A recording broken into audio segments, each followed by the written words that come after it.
শীতকালেই কিন্তু এই মটরশুঁটির শাকটা বেশ ভালোই পাওয়া যায়।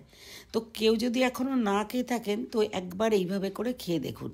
নমস্কার বন্ধুরা, মিঠুর কুকিং চ্যানেলে আপনাদেরকে আবারও স্বাগত। চলুন দেখে নিই আমি মটরশুঁটি শাকটা কিভাবে করেছি। প্রথমে শাকটাকে বেছে ভালো করে ধুয়ে জল ঝরাতে রেখে দিয়েছি।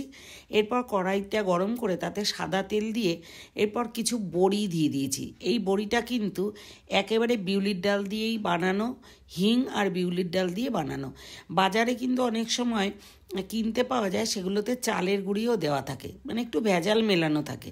তো ঘরোয়া বড়ি তো খুব সুন্দরই হয়। বড়িটা ভালো করে ভেজে নিচ্ছি। এর মধ্যে আমি ওই মটরশুঁটির যে শাকটা, এটাকে ধুয়ে যে জল ঝরাতে রেখেছিলাম, তো সেটাকে আমি ঝিরি করে কেটে নিয়েছি। আর নিয়েছি একটা বেগুনকে ছোট ছোট করে ডুমো ডুমো করে টুকরো করে নিয়েছি।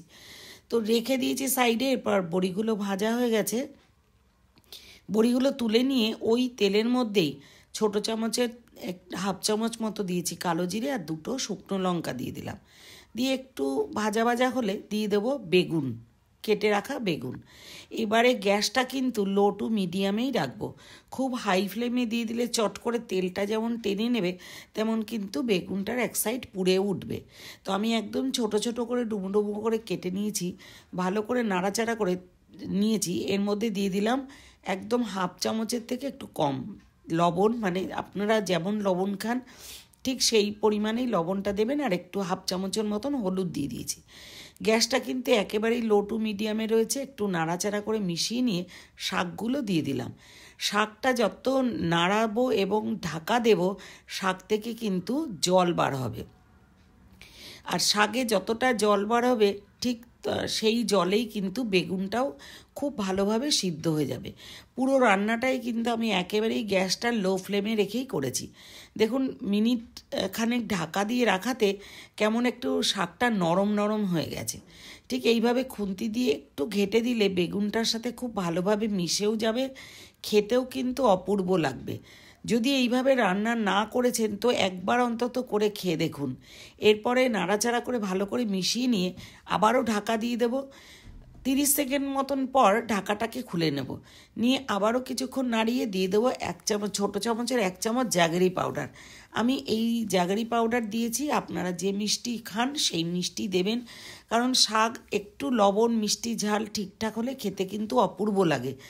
মিষ্টিটা যারা খেতে পছন্দ করেন না তারা স্কিপও করতে পারেন। শাক ভাজা কিন্তু একেবারেই কমপ্লিট হয়ে গেছে। এরপরে ভেজে রাখা বড়িগুলোকে হাত দিয়ে একটু ভেঙে ভেঙে, মানে জাস্ট গুঁড়ো গুঁড়ো করা না, একটু ভেঙে ভেঙে আধা ভাঙা করে শাকের মধ্যে দিয়ে দেবো। দিয়ে খুব ভালো করে নাড়িয়ে চাড়িয়ে লাস্টে নামানোর একটু আগে গ্যাসটাকে হাই ফ্লেম করে দেবো। দিয়ে আরও কিছুক্ষণ নাড়াচাড়া করলে পুরো জলটাই শুকিয়ে যাবে আর রান্নাটা একেবারেই কমপ্লিট হয়ে যাবে। যারা একদম রান্না করতে পারেন না বা চান না, তাদের জন্য কিন্তু খুব ইজি। আর শাক পাতা খাওয়া তো ভীষণই ভালো। যারা এইভাবে খেয়েছেন তারা অবশ্যই কমেন্ট করে জানাবেন কেমন লাগে এই শাকটা। যারা এখনও খাননি একবার অন্তত করে খেয়ে দেখুন, দারুণ লাগবে। চ্যানেলটা যারা সাবস্ক্রাইব করেছেন তাদেরকে অনেক অনেক ধন্যবাদ। আর আমার ভিডিও যদি ভালো লেগে থাকে, চ্যানেলটা এখনও সাবস্ক্রাইব করেননি, তাহলে সাবস্ক্রাইব করে আমার পাশে থাকবেন। বেল আইকনটা প্রেস করতে ভুলবেন না, যাতে পরবর্তী ভিডিও আপলোড করার সাথে সাথে নোটিফিকেশানটা আপনাদের কাছে যায় এবং আপনারা ভিডিওটা দেখতে পারেন। আমার ভিডিও কেমন লাগে অবশ্যই জানাবেন। আমি কিন্তু নিজে থেকেই এই রান্নাগুলো করে থাকি। হ্যাঁ, কখনো সখনো কোনো ভিডিও কারোর রান্না দেখলে সেটাও জেনে নিয়ে করি, কিন্তু নিজে থেকেই করি।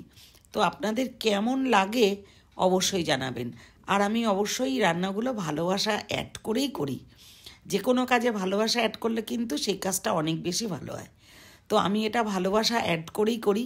কেমন লাগলো জানাতে ভুলবেন না।